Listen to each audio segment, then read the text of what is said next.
ఈరోజు ఒక ప్రత్యేకత ఉంది. సరే 10 ఏళ్ళు నిండి 11వ సంవత్సరంలో అడుగు పెడతా ఉన్నాం. బట్ ఈరోజు ఇంకో ప్రత్యేకత ఉంది ఈ రాష్ట్ర అవతరణ దినోత్సవానికి. ఎందుకంటే ఈ రాష్ట్రం వచ్చిందంటేనే బీఆర్ఎస్ వల్ల, కేసీఆర్ వల్ల. బీఆర్ఎస్ పార్టీ పెట్టి 25 ఏళ్ళు పూర్తయి రజతోత్సవం జరుపుకుంటున్న శుభ సందర్భంలో ఈ వార్షికోత్సవం జరుపుకోవడం నిజంగా నాకు చాలా సంతోషంగా ఉంది. ఎందుకంటే 25 ఏళ్ల కింద బీఆర్ఎస్ పార్టీ పెట్టినాడు ఈ రాష్ట్రంలో తెలంగాణ పదం నిషేధించబడ్డది. జై తెలంగాణ అని అసెంబ్లీలో మాట్లాడలేనటువంటి పరిస్థితి. ఆ రోజుల్లో కేసీఆర్ గారు పార్టీ పెట్టి ఈ రాష్ట్రాన్ని సాధించారు. ఇక్కడ ఉన్నటువంటి మీకు తెలుసు 25 ఏళ్ల కింద తెలంగాణలో పరిస్థితి ఏంది. మీకే కాదు ఈ రాష్ట్ర ప్రజలందరికీ తెలుసు 25 ఏళ్ల కింద తెలంగాణ పరిస్థితి ఏంటంటే బొంబాయి, బొగ్గుబాయి, దుబాయి, వలసలు, ఆత్మహత్యలు, ఆకలి చావులు. ఇది 25 ఏళ్ల కింద నాటి తెలంగాణ పరిస్థితి. కానీ కేసీఆర్ గారు పట్టుబట్టి ఇవాళ ఆయన తనకు పదవులకు రాజీనామా చేసి జై తెలంగాణ అని ఉద్యమాన్ని ప్రారంభించారు. మీరు ఆలోచించండి, ఇవాళ ఈరోజు రాష్ట్ర ముఖ్యమంత్రిపై అక్కడ ఆవిర్భావ వేడుకలు జరుపుతున్నారంటే దానికి బీఆర్ఎస్ పార్టీ కారణం కాదా? దానికి కేసీఆర్ కారణం కాదా? నిజంగా కేసీఆరే లేకపోతే, బీఆర్ఎస్ పార్టీయే పుట్టకపోతే ఈరోజు రాష్ట్ర ఆవిర్భావ వేడుకలు మనం జరుపుకునే వాళ్ళమా? ఒక్కసారి గుండె మీద చేసి ఆలోచించండి అని నేను అడుగుతా ఉన్నా. ఎందుకంటే ఊసీల లెక్క గతంలో కూడా చాలా మంది ఊసీలు పుట్టినట్టు తెలంగాణ పార్టీలు పుట్టినాయి. ఊసీళ్ళు అంతరించిపోయినట్టు ఆ పార్టీలు అంతరించిపోయిన పరిస్థితి మనం చూసాం. కేసీఆర్ ఏమి ధనవంతుడు కాదు, కేసీఆర్ ఏమి బలవంతుడు కాదు, ఆయనకేమీ అంగబలం లేదు, అర్థబలం లేదు. కానీ కేసీఆర్కు ఉన్నది గుండె బలం. ఆ గుండె బలంతో, ఆత్మబలంతో ఆయన పట్టుబట్టి రాజీ లేని పోరాటం చేసి తెలంగాణ సాధించిండు కేసీఆర్ గారు. ఇలా అనేక ఉదంతాలు ఉన్నాయి, చెప్పుకోవాలంటే చాలా ఉన్నాయి. ఆనాడు తెలంగాణ ప్రజాసమితి గౌరవనీయులు డాక్టర్ చెన్నారెడ్డి గారి ఆధ్వర్యంలో కూడా ఉద్యమం జరిగింది, తొలి దశ తెలంగాణ ఉద్యమం. ఆనాడు కూడా మా సోదరిమణి నాగమ్మ ఉన్నది, అప్పుడు కూడా పాల్గొన్నది, ఇప్పుడు కూడా పాల్గొన్నది. ఆనాడు 11 ఎంపీలు గెలిచాం. 11 ఎంపీలు గెలిస్తే ఆనాడు ప్రధానమంత్రిగా ఉన్న ఇందిరాగాంధీ, నాటి కాంగ్రెస్ ప్రభుత్వం తెలంగాణ ఇవ్వకుండా ఉద్యమాన్ని కాలరాసింది ఆనాటి కాంగ్రెస్ ప్రభుత్వం. కానీ అదే కేసీఆర్ గారు మలిదశ తెలంగాణ ఉద్యమాన్ని ప్రారంభిస్తే ఏ ఇందిరాగాంధీ అయితే తెలంగాణను వద్దన్నదో అదే సోనియా గాంధీ గారి చేత తెలంగాణ ఇచ్చి తీరాల్సిన పరిస్థితి కల్పించిండు కేసీఆర్, బీఆర్ఎస్ పార్టీ. ఎందుకు? ఈ దేశంలో సంకీర్ణ యుగం నడుస్తూ ఉంది. ఈ సంకీర్ణ యుగంలో తప్పకుండా తెలంగాణ సాధ్యమవుతుంది అని చెప్పి ఆయన ఎంతో వ్యూహంతో 14 ఏళ్ళు నడిపించారు. పార్టీ పెట్టడమే కాదు, అనేక ఇబ్బందులు. ఆ రోజు చంద్రబాబు నాయుడు గారి చేతుల్లో కేంద్ర ప్రభుత్వం ఉండే ఢిల్లీలో ఆయన కత్తికి ఎదురులేని పరిస్థితి. ఇంకా 4 ఏళ్ళు కేసీఆర్, ఆ రోజు ఇంకా 4 ఏళ్ళు చంద్రబాబు నాయుడే ముఖ్యమంత్రిగా ఉండే పరిస్థితి. ఆ రోజుల్లో ఎవరు ధైర్యం చేయలే. కానీ కేసీఆర్ గారు అప్పటికే ఎన్డీఏ ప్రభుత్వం 3 కొత్త రాష్ట్రాలు ఏర్పాటు చేసింది. 2000 సంవత్సరంలో జార్ఖండ్, ఉత్తరాఖండ్, అదేవిధంగా ఉత్తరాంచల్ మరియు ఛత్తీస్గఢ్ 3 రాష్ట్రాలు ఏర్పడ్డాయి. ఈ 3 రాష్ట్రాలు ఏర్పడ్డాక తెలంగాణ ప్రజల్లో ఆశలు చిగురించినాయి. ప్రజలందరూ నాయకుడి కోసం ఎదురు చూశారు.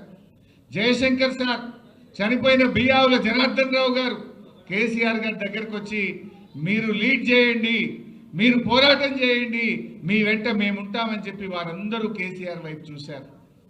కానీ కేసీఆర్ గారు 1 సంవత్సరం ఆలోచించింది.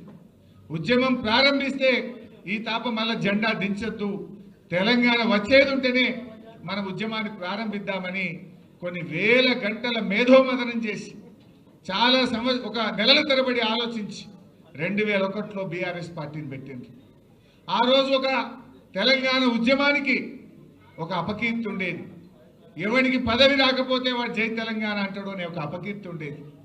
ఆ రోజు కేసీఆర్ గారు ఆలోచించి తన పదవులను డిప్యూటీ స్పీకర్ పదవిని, ఎమ్మెల్యే పదవిని, తెలుగుదేశం పార్టీ రాష్ట్ర కార్యదర్శి పదవులను గడ్డిపోచల్లాగా పదవులు వదిలి ఉద్యమాన్ని ప్రారంభించిండు. ప్రజల్లో నమ్మకాన్ని కలిగించిండు.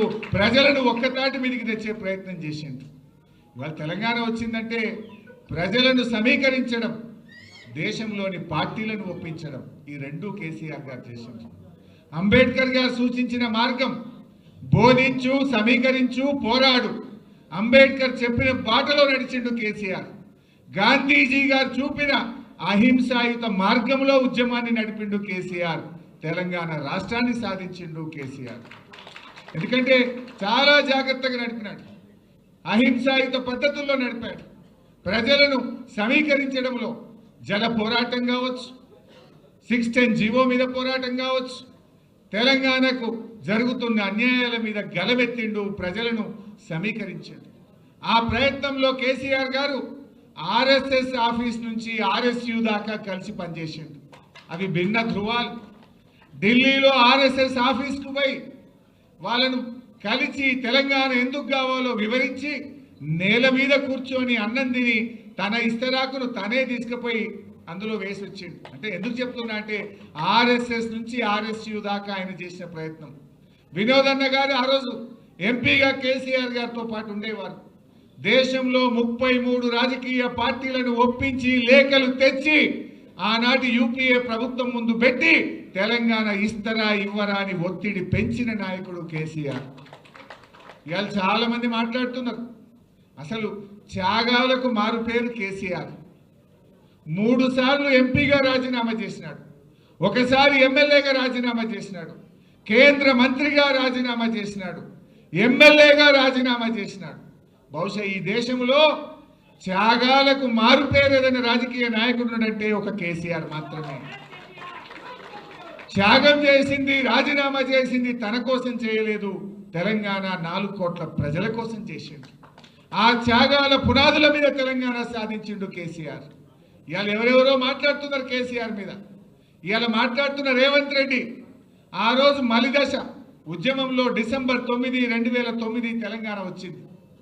ఆంధ్ర ఎమ్మెల్యేలు, ఎమ్మెల్సీలు రాజీనామా పెడితే మళ్ళీ ఇచ్చిన తెలంగాణ 27 తారీఖు వాపసు తీసుకున్నారు. ఆ రోజు జేఏసీ ఏర్పాటు చేసి తెలంగాణలో అందరు రాజీనామా చేయాలంటే ఇదే రేవంత్ రెడ్డి ఆ రోజు తెలుగుదేశం పార్టీలో ఉండి జిరాక్స్ కాగితం ఇచ్చిండు తప్ప స్పీకర్కు ఒరిజినల్ కాగితం ఇవ్వలేదు. రాజీనామా చేయమంటే ధైర్యం లేదు. రాజీనామా చేయకుండా వెన్ను చూపి పారిపోయిన నాయకుడు. ఒక్కనాడు జై తెలంగాణ అనే వ్యక్తి, అమరులకు ఒక్కనాడు శ్రద్ధాంజలి ఘటించని వ్యక్తి, ఇంకా ఆయన ఉద్యమకారుల మీద తుపాకీ పట్టుకొని బయలుదేరిన రైఫిల్ రెడ్డి రేవంత్ రెడ్డి. ఇంకొక నాయకుడున్నాడు ఈ రాష్ట్ర బీజేపీ అధ్యక్షుడు. ఆనాడు బీజేపీకి 2 ఎమ్మెల్యేలు, ఎండల లక్ష్మీనారాయణ గారు, కిషన్ రెడ్డి గారు. తెలంగాణ కోసం రాజీనామా చేయాలంటే కేసీఆర్ గారు మేమందరం రాజీనామా చేసినాం. బీజేపీకి వెళ్ళి రాజీనామా చేయమంటే పాపం ఎండల లక్ష్మీనారాయణ గారు రాజీనామా చేసిండు. ఇదే కిషన్ రెడ్డి గారు ఆనాడు రాజీనామా చేయకుండా వెన్ను చూపి పారిపోయిన వ్యక్తి. అంటే బీజేపీ అధ్యక్షుడు ఆనాడు తెలంగాణ కోసం త్యాగం చేయలే, రాజీనామా చేయలే. అదేవిధంగా ఈనాటి ముఖ్యమంత్రి తెలంగాణ కోసం రాజీనామా చేయమంటే చేయకుండా పారిపోయిన వ్యక్తి. ఇవాళ వాళ్ళు కేసీఆర్ని విమర్శిస్తున్నారు, ఇవాళ వాళ్ళు బీఆర్ఎస్ పార్టీని విమర్శిస్తూ ఉన్నారు. బీఆర్ఎస్ఏ లేకపోతే, కేసీఆర్ఏ లేకపోతే 14 ఏళ్ళు ఈ పోరాటాన్ని కొనసాగించుండకపోతే, ఆమన్న నిరాహార దీక్ష పట్టుండకపోతే ఇవాళ తెలంగాణ వచ్చునా ఒక్కసారి గుండె మీద చేసుకొని ఆలోచించాలని కోరుతాను. తెలంగాణ ప్రజలు స్వయం పాలనలో ఆత్మ గౌరవంతో ఈరోజు తెలంగాణ ప్రజలు బతుకుతున్నారంటే గులాబీ జెండా అనే దానికి కారణం అని చెప్పి నేను గుర్తు చేస్తాను. ఈ గులాబీ జెండా పుట్టుండకపోతే ఇవాళ స్వయం పాలనలో ఆత్మ గౌరవంతో తెలంగాణ ప్రజలు బతుకుండే వల్ల. ఆ రోజు ఏమందరూ తెలంగాణ వచ్చినాక కూడా అవమానపరిచిండ్రు. ఈ తెలంగాణ వాళ్ళకు పాలన చేత కాదు, వీళ్ళు వస్తే నక్సలైత రాజ్యం అవుతుంది, వీళ్ళు వస్తే మత కలహాలు పెరుగుతాయి, వీళ్ళకి అసలు పరిపాలన చేతనైతుందా అని మాట్లాడినటువంటి నోళ్ళు. ఆ నోళ్ల చేతనే శభాష్ కేసీఆర్ అని అద్భుతంగా 10 ఏళ్ళు పాలించి చూపిండు మన నాయకుడు కేసీఆర్. ఎంత అద్భుతంగా జరిగిందో కూడా మీకు తెలుసు. రాష్ట్రంలో 10 ఏళ్లలో ఏ రంగంలో చూసినా తెలంగాణ దేశానికి మార్గదర్శకంగా నిలిచింది. ఆనాడు కేసీఆర్ అభివృద్ధిలో ఈ రాష్ట్రాన్ని అగ్రగామిగా నిలిపితే ఈనాడు రేవంత్ రెడ్డి అబద్ధాలలో అగ్రగామిగా ఈ రాష్ట్రాన్ని నిలుపుతా ఉన్నాడు. కేసీఆర్కు రేవంత్ రెడ్డికి తేడా ఏంటంటే అభివృద్ధిలో కేసీఆర్ అగ్రగామి, అబద్ధాలు ఆడడంలో రేవంత్ రెడ్డి అగ్రగామిగా నిలిచింది. ఇవాళ ఈరోజు కూడా రాష్ట్ర అవతరణ వేడుకల్లో కూడా రేవంత్ రెడ్డి ఆయన ఉపన్యాసాల్లో అన్ని అబద్ధాల పరంపరనే. ఇవాళ ఆయన మాట్లాడుతూ అంటాడట, మహిళలకు 21,000 కోట్ల రూపాయల వడ్డీ లేని రుణం ఇచ్చినట్టట. ఇచ్చినావా రేవంత్ రెడ్డి? నేను సవాల్ విసురుతున్నా, నువ్వు 21,000 కోట్ల వడ్డీ లేని రుణం ఇచ్చినట్టు జీవో చూపించు, ఆధారం చూపించు, నేను రాజీనామా చేయడానికి సిద్ధంగా ఉన్నా. నువ్వు ఇచ్చింది 21,000 కోట్లు వడ్డీతో కూడిన రుణాలు ఇచ్చినావు తప్ప అక్క చెల్లెలకు వడ్డీ లేని రుణాలు ఇవ్వలేదు. ఆ అక్క చెల్లెలను మోసం చేసినావు నువ్వు. ఇవాళ ఆయన మాట్లాడుతుండు 60,000 ఉద్యోగాలు ఇచ్చిన నోటిఫికేషన్లు చూపి. నీ ప్రభుత్వం వచ్చినాక ఉద్యోగాలకు 60,000 ఉద్యోగాలకు నువ్వు నోటిఫికేషన్లు ఇచ్చినట్టు చూపి రేవంత్ రెడ్డి. నువ్వు ఇచ్చింది కేవలం 10,000 మాత్రమే. ఆ మిగతా ఉద్యోగాలు కేసీఆర్ గారి నోటిఫికేషన్ ఇచ్చి, పరీక్ష పెట్టి, ఫలితాలు ఇచ్చి, ఫిజికల్ టెస్ట్ చేస్తే వాటికి కాయిదాలు పంచినవు తప్ప నువ్వు ఇచ్చింది కానే కాదు రేవంత్ రెడ్డి అని గుర్తుపెట్టుకో. అన్ని అబద్ధాలే. ఆయన మాట్లాడుతూ 275 లక్షల మెట్రిక్ టన్నుల పంట పండింది అన్నాడు. పండింది ఎవరి పుణ్యం? బీఆర్ఎస్ ప్రభుత్వ కృషి వల్ల, కేసీఆర్ యొక్క ముందు చూపుతో పండింది. నువ్వు వచ్చినాక రేవంత్ రెడ్డి నీ ఏడాది అర్థం పాలనలో ఒక ప్రాజెక్టు కట్టినవా? ఒక ప్రాజెక్టు పూర్తి చేసినవా? ఒక్క ఎకరానికి నీళ్ళు ఇచ్చినవా? ఒక్క చెరువు తవ్వినవా? ఒక్క చెక్ డ్యామ్ కట్టినవా? నువ్వు చేసిందేంది? ఇవాళ 275 మెట్రిక్ టన్నుల పంట పండిందంటే అది బీఆర్ఎస్ 10 ఏళ్ల కృషి అని చెప్పి ఈ రాష్ట్ర రైతాంగానికి తెలుసు. మిషన్ కాకతీయలో చెరువులు బాగు చేసినాం, పెండింగ్ ప్రాజెక్టులు పూర్తి చేసినాం, కాళేశ్వరం లాంటి మెగా ప్రాజెక్టు కట్టిండు కేసీఆర్, అనేక చెక్ డ్యాములు కట్టిండు కేసీఆర్, కాలువలకు చెరువులను అనుసంధానం చేసిండు కేసీఆర్, రైతు బంధు పెట్టిండు, రైతుల కోసం బీమా తెచ్చిండు, రైతులకు సకాలంలో ఎరువులు ఇచ్చిండు, ప్రతి మండలానికి గోడౌన్ కట్టిండు, విత్తనాలు ఇచ్చిండు, పండిన పంటంతా కొని రైతులకు ధైర్యాన్ని కల్పించి ఇవాళ ఈ రాష్ట్రం వరి ధాన్యం ఉత్పత్తిలో దేశంలో నంబర్ 1 అయిందంటే అది కేసీఆర్ ప్రభుత్వ కృషి. నువ్వు 275 లక్షల మెట్రిక్ టన్నుల పంట పండింది అంటున్నావు. ఏం చేసినావు రైతులకు ఒక్కటి చెప్పు. ఒక చెరువు తవ్వితేవా? ఒక ప్రాజెక్టు పూర్తి చేస్తేవా? ఒక ఎకరానికి నీళ్ళు ఇస్తేవా? నువ్వు చేసింది ఏమున్నది? రైతు బంధు ఎగ్గొట్టినవు, రైతు బీమా బంధు పెట్టినవు. నువ్వు చేసిందేముంది? చారాణ రుణమాఫీ చేసినావు, బారాణ రుణమాఫీ ఎగ్గొట్టినవు. ఇంతకు మించి నువ్వు రైతులకు చేసిన ఒక్క మంచి పని ఉంటే చెప్పు. రైతులు మొలకెత్తుతుంటే ధాన్యపు కుప్పల మీద గుండాగి రైతులు చనిపోతుంటే నువ్వు అందాల పోటీల్లో మునిగి తేలినవు రేవంత్ రెడ్డి. అందాల పోటీలకు రివ్యూలు చేసినావు, అందాల పోటీలను 5 సార్లు పోయి పాల్గొన్నావు. కానీ రైతుల ధాన్యం ఎందుకు కొంటలేరని ఒక్కనాడు రివ్యూ చేయలేదు. నీ మంత్రులు కానీ నువ్వు కానీ ధాన్యపు రాచుల మీద గుండాగి చనిపోయిన రైతుల్ని పరామర్శించే సమయం మీకు చిక్కలేదు. ఇది ఈరోజు చేస్తున్నది. నువ్వు అన్ని అబద్ధాలే. ఎన్ని అబద్ధాలు మాట్లాడిండు? 15 ఆగస్టు నాడు ఈ రాష్ట్రంలో రైతుల రుణమాఫీ చేసి తీరుతా అన్న ముఖ్యమంత్రి ఈ రోజు కన్నా చేసినావా? మళ్ళా 15 ఆగస్టు వచ్చింది. ఒక్క ఏడాది కడుపు కట్టుకుంటే 40,000 కోట్ల రూపాయల రుణమాఫీ చేస్తా అన్నావు. నువ్వు చేసింది 16-17 వేలే. మరి కడుపు కట్టుకోలేదా? మిగతా పైసలు ఢిల్లీకి కప్పం కట్టినవా? నీ జేబుల్లోకి పోయినాయా? ఎక్కడికి పోయినాయో చెప్పు. ఎప్పట్లోగా చేస్తావో చెప్పు. నువ్వు దేవుళ్ళ మీద ఒట్టు పెట్టి 15 ఆగస్టులోగా రుణమాఫీ చేస్తా అని మాట తప్పినావు. మొన్న అసెంబ్లీ సమావేశాల్లో మార్చి 31వ తేదీ కల్లా రాష్ట్రంలో రైతులందరికీ రైతు బంధు వేస్తా అన్నావు.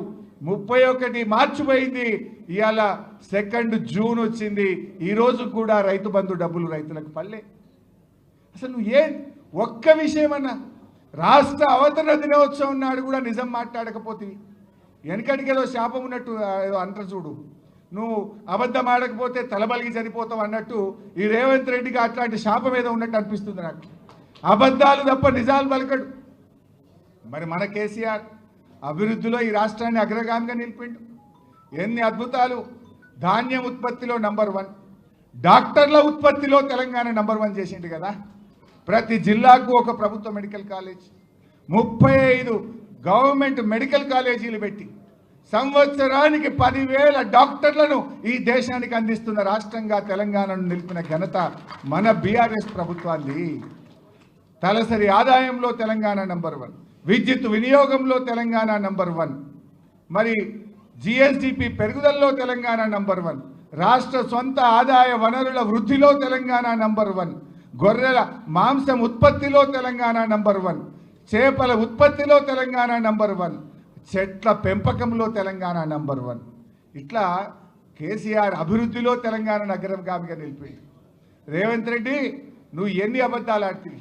6 గ్యారంటీలు అంటివి, బాండ్ పేపర్లు ఇస్తేవి, మొదటి సంతకం రుణమాఫీ మీదనే అంటివి. నీ అబద్ధాలకు హద్దు పద్దు ఉన్నదా? అధికారంలో రాకముందు అబద్ధాలే, అధికారంలో వచ్చిన తర్వాత కూడా అబద్ధాలు. కానీ కేసీఆర్ ఒక్కటే చెప్తుంటాడు, మనం అధికారంలో ఉన్న ప్రతిపక్షంలో ఉన్న మన ఆలోచన అంతా తెలంగాణ కోసం కావాలి, తెలంగాణ ప్రజల కోసమే పనిచేయాలని చెప్పి ఇవాళ కేసీఆర్ ఆలోచనలో పనిచేస్తున్న పార్టీ బీఆర్ఎస్ పార్టీ. ఇవాళ ప్రతిపక్షంలో ఉన్నా మనం ఎక్కడ ఆగుతలేం కదా. ఈ ప్రభుత్వం మెడలు వంచి ఆ 16-17 వేల కోట్ల రుణమాఫీ అయిందంటే బీఆర్ఎస్ పోరాటం వల్ల అవుతా ఉంది. ప్రతి అడుగడుగున ఈ ప్రభుత్వం తప్పిదాల మీద మూసి బాధితుల్ని కాపాడింది ఎవరు? BRS party. నువ్వు హైడ్రా పెట్టి పేదల ఇండ్లు కూలిస్తే ఆ పేదలకు అండగా నిలబడ్డది ఎవరు? BRS party. ఇవాళ నువ్వు చేసే అరాచకాలు ప్రతి విషయంలో కూడా బీఆర్ఎస్ ఇవాళ తెలంగాణ ప్రజలకు ఒక శ్రీరామ రక్షలాగా, ఒక కవచంలాగా నిలబడతా ఉంది. నువ్వు ఏం చేసినావు రేవంత్ రెడ్డి? నువ్వు 18 నెలలు అయింది, ఒక్క మంచి పని ఉన్నదా? కేసీఆర్ కిట్టు బంధు పెట్టినావు, రైతు బంధు పెట్టినావు, ఇవాళ బతుకమ్మ చీరలు బంధు పెట్టినావు, విద్యార్థులకు ఫీజు రియంబర్స్మెంట్ బంధు పెట్టినావు. ఉన్న పథకాలు బంద్ చేయడం తప్ప నువ్వు చేసిన మంచి పని ఉందా?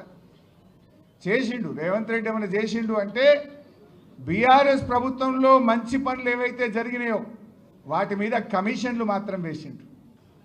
ఇవాళ రాష్ట్రం వచ్చిన 6 నెలల్లోనే 24 గంటల నాణ్యమైన కరెంట్ ఇచ్చిండు కేసీఆర్. పరిశ్రమలకు, రైతులకు, గృహాలకు కరెంట్ ఇస్తే ఆ కరెంటు మీద కమిషన్ వేసిండు. ఇవాళ కాళేశ్వరం ప్రాజెక్టు కట్టి 20 లక్షల ఎకరాలకు బీఆర్ఎస్ ప్రభుత్వం నీళ్లు ఇచ్చింది. ఈ మూర్ఖులు ఏం మాట్లాడతారు? ఒకడంటాడు 1 ఎకరానికి నీళ్ళు రాలేదంటాడు, ఒకడంటాడు 50,000 ఎకరాలే వచ్చినాయి అంటాడు, ఒకడంటాడు 1,00,000 ఎకరాలకే నీళ్ళు వచ్చినాయి అంటాడు. నేనంటలేను, నీ ఇంజనీర్లు ఈ కాంగ్రెస్ ప్రభుత్వానికి ఇచ్చిన నివేదికలో 20 లక్షల ఎకరాలు కాళేశ్వరం ద్వారా కొత్త ఆయకట్టు స్థిరీకరణ జరిగింది అని నీ ఇంజనీర్లే చెప్తా ఉన్నారు. అలాంటి అద్భుతమైన ప్రాజెక్టు కాళేశ్వరం మీద ఒక కమిషన్ వేసిండు. అంటే బీఆర్ఎస్ ప్రభుత్వం చేసిన మంచి పనుల మీద కమిషన్లు వేస్తున్నావు. నీ పాలనలో కాంట్రాక్టర్ల దగ్గర 20% కమిషన్లు తీసుకుంటున్నావు. ఆనాడు జరిగిన మంచి పనుల మీద కమిషన్లు వేసుడు, నీ పాలనలో కాంట్రాక్టర్ల దగ్గర 20% కమిషన్లు తీసుకున్నాడు. ఇంతకు మించి నువ్వు చేసింది ఏమన్నా ఉన్నదా? నువ్వు చేసిన ఒక్క మంచి పని ఉన్నదా? ఒక్కసారి అలా ఆలోచించాల్సినటువంటి అవసరం ఉంది. ప్రజలకు అర్థమైపోయింది.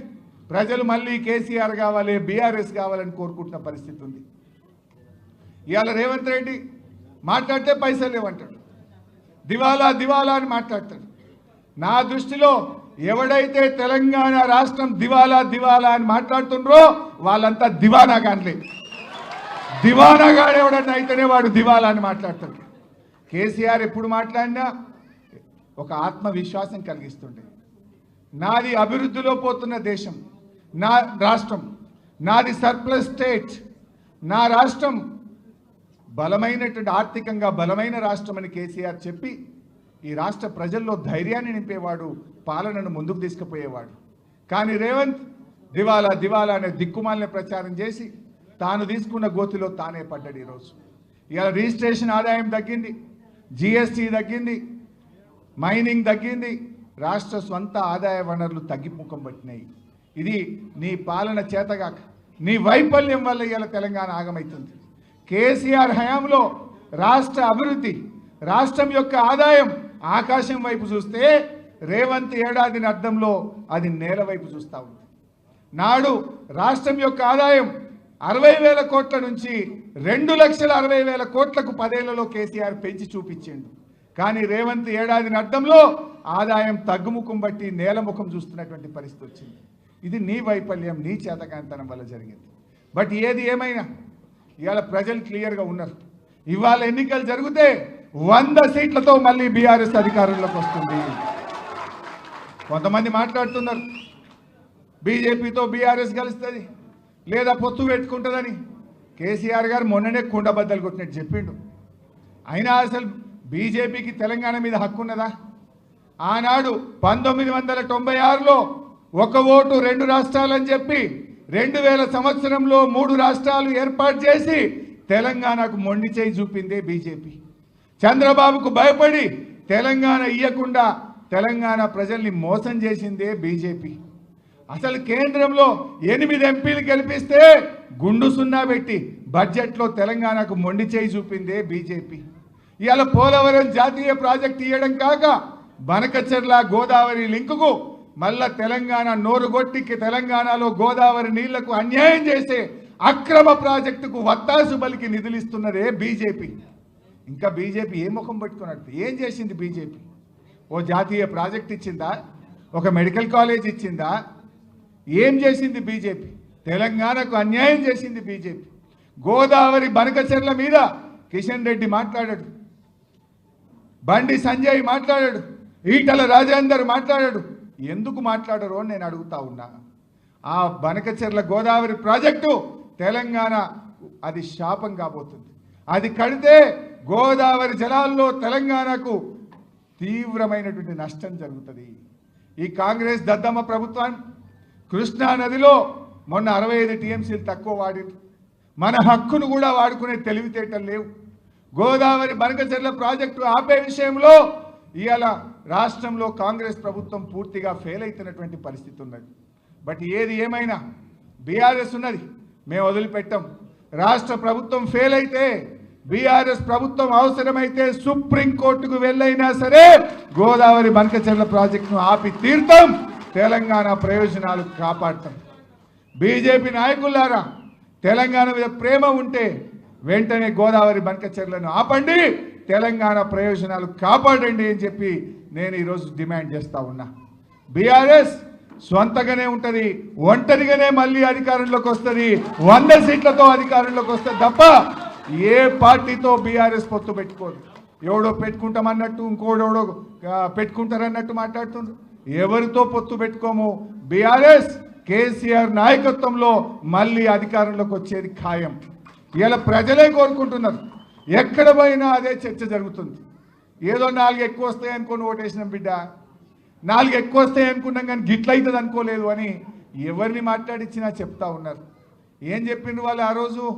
అరే 2,000 పెన్షన్ ఇచ్చిండు కేసీఆర్, మేము 4,000 ఇస్తాం. 10,000 రైతు బంధు ఇచ్చిండు, మేము 15,000 ఇస్తాం. ఉద్యోగస్తులకు రాగానే 4 డిఏలు ఇస్తాం, పాత బకాయిలు ఇస్తాం, బెస్ట్ పిఆర్సీ ఇస్తామన్నారు. ఇప్పుడు మాట్లాడితే నన్ను గోసుక తింటామా అంటుండ్రు. ఏం మాట్లాడుతున్నావు నువ్వు? మరి వీళ్ళకేమో పైసలు లేవంటావు. నీకు అందాల పొట్టులకు పైసలు ఎడికెళ్ళి వచ్చినాయి? నీ భూముల కాడికి 4,000 కోట్లతో 6 లైన్ రోడ్డుకు డబ్బులు ఎడికెళ్ళి వచ్చినాయి? 1,000 కోట్ల రూపాయలతో టెండర్లు ఎడికెళ్ళి పిలుస్తున్నావు. రుణమాఫీ చేయమంటే పైసలు లేవంటావు, రైతు బంధు ఇవ్వమంటే పైసలు లేవంటావు, ఉద్యోగులకు డిఏలు ఇవ్వమంటే పైసలు లేవంటావు. కానీ బడా బడా కాంట్రాక్టర్లకు 12,000 కోట్ల బిల్లులు ఇవ్వడానికి పైసలు ఎడికెళ్ళి వచ్చినాయి. బడా బడా ప్రాజెక్టులు పిలవడానికి, టెండర్లు పిలవడానికి పైసలు ఎక్కడి నుంచి వస్తున్నాయి? ఇవాళ 200 కోట్లకు ఒక స్కూల్ అన్నావు, ముందు 80 కోట్లు అన్నావు, తర్వాత 120 కోట్లు అన్నావు, ఇప్పుడు 200 కోట్లకు ఒక స్కూల్ అని. ఆ స్కూల్కి ఇంకా పునాది కూడా తవ్వలే, 80 కోట్లకి వెళ్ళి 200 కోట్లు చేసిన దాన్ని. అంటే అదొక 5-6 వేల కోట్ల స్కామ్ అవుతున్నది. ఇవాళ వాటికి మాత్రం పైసలు వస్తున్నాయి. అంటే ఆయన ఎట్లా మాట్లాడతాడంటే తనకు అవసరం ఉంటేనేమో, తనకు జేబులు నింపే పని అయితేనేమో పైసలు రెడీ, ప్రజలకు ఇచ్చేదో రైతులకు ఇచ్చేదో, మా ఎస్సీలకో మా బీసీలకో మా ఎస్టీలకో ఓవర్సీస్ స్కాలర్షిప్ ఇవ్వాలి, ఫీజు రియంబర్స్మెంట్ ఇవ్వాలంటే మాత్రం పైసలు లేవంటాడు. నువ్వు ఏడాదిని అర్థమైంది. ఎస్సీ ఎస్టీ బీసీ పిల్లలకు ₹1 ఫీజు రియంబర్స్మెంట్ ఇచ్చినవా రేవంత్ రెడ్డి అని నేను అడుగుతా ఉన్నా. కాలేజీలు కోట్లకు పోతున్న పరిస్థితి, పిల్లల చదువులు ఆగిపోతున్న పరిస్థితి. ఎస్సీ ఎస్టీ బీసీల మీద ఉన్న ప్రేమ ఇదేనని అడుగుతా ఉన్నా. బట్టి విక్రమార్క ఉప ముఖ్యమంత్రిగా ఉన్న మీరు ఈ ఎస్సీ ఎస్టీ బీసీల మీద మీకు ప్రేమ లేదా? మాటల్లో కోటలు దాటుతున్నాయి. ఎస్సీలు బీసీల మీద ప్రేమ ఒలకపోస్తున్నారు. కానీ ఆ పిల్లల చదువులు ఆగిపోతుంటే ఏడాది అర్థం నుంచి ₹1 ఫీజు రియంబర్స్మెంట్ ఇవ్వకుండా ఈ అన్యాయం చేస్తుంటే మీకు కనబట్టలేదా అని చెప్పి నేను ఈరోజు అడుగుతా ఉన్నా. మనందరం బీఆర్ఎస్ కార్యకర్తలం, బీఆర్ఎస్ కుటుంబ సభ్యులం ఇవాళ చాలా ఇబ్బంది పెడుతున్నారు మన మీద. నిన్న కూడా గౌతమ్ను తీసుకుపోయి అరెస్ట్ చేసి రాత్రంతా పోలీస్ స్టేషన్లో పెడితే బీఆర్ఎస్ లీగల్ సెల్ అద్భుతంగా పోరాడి గౌతమ్ను బయటకు తీసుకొచ్చింది. మన బీఆర్ఎస్ లీగల్ సెల్ ఒక ధైర్యాన్ని ఇచ్చి ముఖ్యంగా సోషల్ మీడియా యాక్టివిస్టులకు, విద్యార్థి ఉద్యమకారులకు, బీఆర్ఎస్ కార్యకర్తలకు మన లీగల్ సెల్ ఎంతో అండగా తెలంగాణ భవన్ నుంచి రాత్రి భవన్లు కృషి చేస్తుంది. ఇవాళ ఇప్పటికే కేటీఆర్ గారు కూడా చెప్పి ఉన్నారు, ఎవడెవడైతే అధికారులు ఇవాళ ఎక్సెస్గా ప్రవర్తిస్తున్నారో మనం కూడా తప్పకుండా రెడ్ బుక్లో రాసి పెట్టండి, వాళ్ళకు తగిన గుణపాఠం చెప్తాం. అనవసరంగా అన్యాయంగా మా బీఆర్ఎస్ కార్యకర్తల్ని వేధించిన, అక్రమ కేసులు పెట్టిన దానికి తగిన మూల్యం చెల్లించుకోక తప్పదు. కొందరు అధికారులు అత్యుత్సాహం ప్రదర్శిస్తున్నారు. అతిగా ఉన్నాయి లేని పెట్టి కేసులు పెట్టి ఇవాళ ప్రభుత్వంతో మమ్మల్ని ఇబ్బంది పెట్టే ప్రయత్నం చేస్తున్నారు. తెలుసు మాకు ఏ అధికారి ఎక్సెస్ చేస్తుండో, ఎవరెవరు ఏం చేస్తున్నారో అన్నీ తెలుసు మాకు. అన్నీ కూడా గమనిస్తున్నాం జాగ్రత్తగా. బిడ్డ జాగ్రత్తగా ఉండాలని చెప్పి నేను అధికారులందరినీ కూడా హెచ్చరిస్తా ఉన్నా. పోలీసు అధికారులే కాదు, ఇతర అధికారులు కూడా ఉద్దేశపూర్వకంగా వివిధ సందర్భాల్లో మా కోఆపరేటివ్ చైర్మన్లను, మా సర్పంచ్లను, మా ఎంపీటీసీలను, మా జడ్పీ చైర్మన్ల మీదనో ఎంక్వైరీలు వేసుకుంటా, కమిషన్లు వేసుకుంటా ఇబ్బంది పెట్టే ప్రయత్నం చేస్తున్నారు. విజిలెన్స్ ఎంక్వైరీ, ఈ ఎంక్వైరీ, ఆ ఎంక్వైరీ అని మా సర్పంచ్ల బిల్లులు ఇస్తలేరు. ఇప్పటికి కూడా 2 ఏళ్ల నుంచి, ఏడాది అర్థం నుంచి కూడా లోకల్ బాడీ బిల్లులు ఇస్తలేరు. అసలు ఈ గవర్నమెంట్ వచ్చినాక 12,000 కోట్ల రూపాయల బిల్లులు కేవలం 4 బడా కాంట్రాక్టర్లకు ఇచ్చింది. 4కే 1,200 ఇస్తే చిన్నోళ్ళందరూ అయిపోతారు ఈ రాష్ట్రంలో. 1,200 ఇవ్వడానికేమో డబ్బులు లేవంటాడు. 12,000 కోట్లు మాత్రం 4 బడా కాంట్రాక్టర్లకు కట్టబెట్టి ఇవాళ పేదల ఉసురు పోసుకునే ప్రయత్నం చేస్తూ ఉన్నారు. ఇవాళ రేవంత్ రెడ్డి అందాల పోటీ ఇవాళ మళ్ళీ మాట్లాడి ఒలింపిక్స్ పెడతాను. నువ్వు అందాల పోటీలు పెట్టడమే నీకు చేతగాలే. పరువు తీసినావు ఈ రాష్ట్రాన్ని పరువు తీసినావు. ఇలా మీడియాలో వార్తలు వస్తున్నాయి. నీకు సన్నిహితంగా ఉండే ఒక ఎంపీ, నీకు సన్నిహితంగా ఉండే ఒక కార్పొరేషన్ చైర్మన్, నీకు దగ్గరగా ఉండే ఒక ఐఏఎస్ అధికారే ఆ మిస్ ఇంగ్లాండ్ పట్ల అనుచితంగా ప్రవర్తించారని వార్తలు వస్తూ ఉన్నాయి. నీకు చిత్తశుద్ధి ఉంటే ఆ సీసీ ఫుటేజ్ బయట పెట్టు. నీకు చిత్తశుద్ధి ఉంటే వాళ్ళను కాంగ్రెస్ పార్టీ నుంచి సస్పెండ్ చేసి తక్షణమే వాళ్ళ మీద కేసులు నమోదు చేయి. ఈ రాష్ట్ర గౌరవాన్ని నిలబెట్టు. కేసీఆర్ తెలంగాణ గౌరవాన్ని ప్రపంచ పటంలో నిలబెడితే నువ్వు ఈ తెలంగాణ గౌరవాన్ని ప్రపంచం ముందు తల దించుకునే విధంగా చేసినావు. ఇవాళ తల వంపులు తెచ్చినావు ఈ రాష్ట్రానికి. ఇంకా ఈయనట ఒలింపిక్ గేమ్స్ పెడతా అంటాడు. ఏం మాట్లాడుతున్నావు నువ్వు? ఇవాళ ఇప్పటికైనా సోయి తెచ్చుకో. మాకేమీ నిన్న కేసీఆర్ గారు చాలా స్పష్టంగా చెప్పింది వరంగల్లో, నిన్నేదో అర్జెంటుగా దించాలనో మేమేదో గద్దెనెక్కాలనే ఆలోచనలో లేము అని కొండ బద్దలు కొట్టినంత స్పష్టంగా కేసీఆర్ గారు చెప్పారు. ఇంకా 3 ఏళ్ళు టైం ఉంది. ఇప్పటికైనా మారు, కమిషన్లు బంద్ చేయి, ప్రజలకు అందుబాటులో ఉండు. ఈ పుణ్యాత్ముడు సెక్రటరీ పోతలేడు. అయితే ఆ జూబ్లీ హిల్స్ ప్యాలెస్లో కూర్చుంటుండు, లేకపోతే ఈ పోలీస్ కమాండ్ కంట్రోల్ రూమ్లో కూర్చుంటుండు. సెక్రటరీకి ఎందుకు పోతలేవు? పక్కన అంబేద్కర్ని చూడడానికి నీకు ఇబ్బంది అవుతుందా? అంబేద్కర్ పేరు మీద సెక్రటరీ పెట్టినందుకు నీకు ఇబ్బంది అవుతుందా? ఎందుకు పోతలేవు సెక్రటరీకి అని నేను అడుగుతా ఉన్నా. ఇవాళ నువ్వు కేసీఆర్ ఆనవాళ్ళు తీసేస్తా అంటివి. ఏం తీసినావు నువ్వు? ఇలా ప్రపంచ అందాల పోటీలు నిర్వహిస్తే ఏం చూపించినావు వాళ్ళకు? సెక్రటరీ చూపించినావు, యాదాద్రి దేవాలయం చూపించినావు, పోలీస్ కమాండ్ కంట్రోల్ రూమ్ చూపించినావు, బుద్ధ భవన్ చూపించినావు. ఏం చూపించినావు నువ్వు? కేసీఆర్ ఆనవాళ్ళను నువ్వు కాదు, నీ తాత జేజమ్మలు వచ్చిన రేవంత్ రెడ్డి తొలగించలేవు. ఈ భూమి ఉన్నంతకాలం, తెలంగాణ రాష్ట్రం ఉన్నంతకాలం కేసీఆర్ పేరుంటుంది, బీఆర్ఎస్ పార్టీ ఉంటుంది అని చెప్పి నేను మనవి చేస్తా ఉన్నా. ఎవడోడో ఏదో మాట్లాడచ్చు. ఎవరు ఇవన్నీ చెరిపేస్తే జరిగే ఇవా? ఇవి సత్యాలు, చరిత్ర పుటల్లో నిలిచిపోయే అంశాలు ఇవి. ఏ ఒక్కరు తీసేస్తే తీసేటి కావు. ఎన్నో గొప్ప కార్యక్రమాలు జరిగినాయి. ఇప్పటికైనా 3 ఏళ్ళు నిజాయితీగా పాలించు, ప్రజా సమస్యలు పట్టించుకో, ప్రజల పక్షాన నిలబడు. చరిత్ర పుటల్లో ఒక చరిత్రహీనుడుగా మిగిలిపోకు. ఇప్పటికైతే నువ్వు తెలంగాణ ద్రోహివే, అదైతే నీకు జీవితంలో పోదు. ఎందుకంటే నువ్వు ఎన్నడూ జై తెలంగాణ అనలే, ఎన్నడూ అమరులకు శ్రద్ధాంజలి ఘటించలే, ఎన్నడూ ఉద్యమంలో పాల్గొనలే, ఎన్నడూ తెలంగాణ కోసం రాజీనామా చేయలే, ఎన్నడూ నువ్వు తెలంగాణ కోసం మాట్లాడలే. నువ్వు ఉల్టా ఉద్యమకారుల మీద తుపాకీ గురిపెట్టిన తెలంగాణ ద్రోహివి. అది మాత్రం నువ్వు చెరిపేసుకోలేవు. తెలంగాణ ద్రోహిలో లిస్టులో రేవంత్ రెడ్డి పేరు కూడా ఉంటుంది గ్యారంటీగా. కానీ చరిత్రహీనుడిగా మిగులుతావు. ముఖ్యమంత్రిగా ఈ రాష్ట్రానికి అన్యాయం చెయ్యకు, రాష్ట్ర ప్రజలు తలదించుకునే విధంగా చెయ్యకు. అందాల పోటీల నిర్వహణలో రాష్ట్రానికి పరువు తీసినవు. పక్క రాష్ట్రం కృష్ణా నదిలో అధిక నీళ్లు వాడితే ఆపలేక నువ్వు మరి నీ గురువుకు దాసోహమైనవు. ఇప్పుడు గోదావరి మీద బనకచెర్ల ప్రాజెక్టు కడితే మళ్ళొక్కసారి తెలంగాణకు అన్యాయం జరగబోతా ఉంది. పోరాడతావా? పోరాడు. అఖిలపక్ష సమావేశం పెట్టు, అసెంబ్లీ సమావేశాల్ని వెంటనే పెట్టి దాని మీద చర్చ పెట్టు. ఢిల్లీకి ప్రధానమంత్రి దగ్గరికి పోదాం, పోరాటం చేద్దాం. అవసరమైతే ఢిల్లీలో ధర్నా చేయడానికైనా నీ వెంట రావడానికి బీఆర్ఎస్ పార్టీ సిద్ధం. నువ్వు ధైర్యంగా ఉన్నవా, నిజాయితీగా ఉన్నవా, రాష్ట్ర ప్రయోజనాలు కాపాడవా ఈ ప్రజలు గమనిస్తూ ఉన్నారు. నువ్వు చేయకపోయినా బీఆర్ఎస్ పోరాడుతుంది. మాకు బాధ్యత ఉంది. చావు నోట్లో తలబెట్టి తెలంగాణ తెచ్చిన కేసీఆర్ నిర్మించిన పార్టీ ఇది. ఇక్కడ ఉన్న బిడ్డలు తెలంగాణ ఉద్యమకారులు, తెలంగాణ కోసం జైళ్లలో ఉండి తెలంగాణ సాధించిన బిడ్డలు ఈ పార్టీలో ఉన్నారు. అందువల్ల మేము ఏ పోరాటానికైనా సిద్ధపడతాం. మాకు అధికారం ముఖ్యం కాదు, ఈ రాష్ట్రం ముఖ్యం, రాష్ట్ర ప్రయోజనాలు ముఖ్యం కనుక తప్పకుండా మేము పోరాడతాం. నువ్వు పోరాడకపోతే. ఇవాళ మా సవితక్క కూడా మాట్లాడుతూ చెప్పిండ్రు, నిజంగా అక్క మేము ఎప్పుడు పోయినా హోంమంత్రిగా ఉండేది, మమ్మల్ని మాత్రం చాలా ప్రేమగా చూసుకునేది. వీలైనంత వరకు మీరు జాగ్రత్త అని మాకు చెప్పేది. కానీ నేను ఒక విషయం నిజాయితీగా చెప్తున్నా, ఉద్యమంలో ఆ రోజు మమ్మల్ని అరెస్ట్ చేస్తే ఇంత భోజనం పెడుతురు, 5 గంటలకల్లా పంపిద్దరు. కానీ ఇలా రేవంత్ రెడ్డి లెక్క దొంగ రాత్రి 12 గంటలకు వచ్చి ఎత్తుకపోవడు, 2 గంటలకు వచ్చి ఎత్తుకపోవడు మాత్రం ఆ రోజు లేదు. ఆడవిల్లలు ఎత్తుకపోయారు కదా మొన్న జర్నలిస్ట్ను, దొంగ రాత్రి 2 గంటలకు 3 గంటలకు వచ్చి ఎత్తుకపోవడు. ఆనాడు మేము ఎంత పోరాటం చేద్దాం, అరే దేనికి వెనకకు పోకపోదు, పడవెక్కి కూడా హుస్సేన్ సాగర్ ఎక్కిన ఆ రోజు.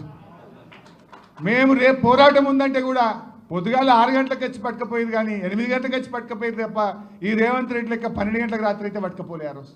ఆనాడు సీమాంధ్ర ప్రభుత్వం ఉన్న సబితక్క లాంటి తెలంగాణ బిడ్డ ఉన్నది కనుక ఆ రోజు మాకు ధైర్యం ఉండేది, అట్లా చూసుకున్నటువంటి పరిస్థితులు ఉన్నాయి. అందుకే ఇవాళ ఆలోచన చేయాలి. ఇవాళ రాష్ట్రంలో లా అండ్ ఆర్డర్ మొత్తం కూడా నిజంగా ప్రజల కోసం పనిచేస్తలేదు. ప్రతిపక్షాల మీద కేసులు పెట్టుడు, బీఆర్ఎస్ కార్యకర్తల్ని వేధించుడు, మమ్మల్ని తిప్పల పెట్టడం మీదనే తప్ప ఎక్కడన్నా ఒక్క దాంట్లో ఇవాళ ప్రజల కోసం పనిచేస్తుండ్రా? రేవంత్ రెడ్డి వచ్చినాక లా అండ్ ఆర్డర్ పడిపోయింది. ఈ రాష్ట్రంలో కేసులు పెరిగినాయి, కేసుల సంఖ్య 30% పెరిగింది. ఇవాళ ఏ రంగంలో చూసినా అదే పరిస్థితి కనబడతా ఉంది. బట్ మనం ఇప్పుడు స్థానిక సంస్థల ఎన్నికలు వస్తాయంటున్నారు. ఆయన నాకు తెలిసైతే ఆయనకు ధైర్యం లేదు. కానీ స్థానిక సంస్థల ఎన్నికలు వస్తే కూడా తప్పకుండా బీఆర్ఎస్ పార్టీ బ్రహ్మాండమైన ఫలితాలు సాధిస్తుంది. దానికోసం మన కార్యకర్తలు, కుటుంబ సభ్యులు అందరూ కూడా, బీఆర్ఎస్ కుటుంబ సభ్యులు సిద్ధంగా ఉందాం. రేపు ఎలాంటి స్థానిక సంస్థలు, మండల పరిషత్లు, జిల్లా పరిషత్లు, మున్సిపాలిటీలు ఏదొచ్చినా కూడా ఇలా ప్రజలు కాంగ్రెస్కు బుద్ధి చెప్పడానికి సిద్ధంగా ఉన్నారు. మనం కూడా సమాయత్తం కావాలని చెప్పి కోరుకుంటూ ఈ బీఆర్ఎస్ పార్టీ కేసీఆర్ గారి నాయకత్వంలో తెలంగాణ ప్రజల పక్షాన చివరి దాకా ఉంటుందని చెప్పి నేను మీ అందరికీ మనవి చేస్తూ, ఇక సరేలే చాలా లేట్ అయిందని మా వాళ్ళు లేస్తుండ్రు, లగచర్లో ఉన్నది, ధాన్యం సేకరణ ఉన్నది, ఇంకా చాలా విషయాలు ఉన్నాయి. కానీ నేను వాటిల్లోకి పోకుండా మీ అందరికీ శుభాకాంక్షలు. జై తెలంగాణ, జై తెలంగాణ.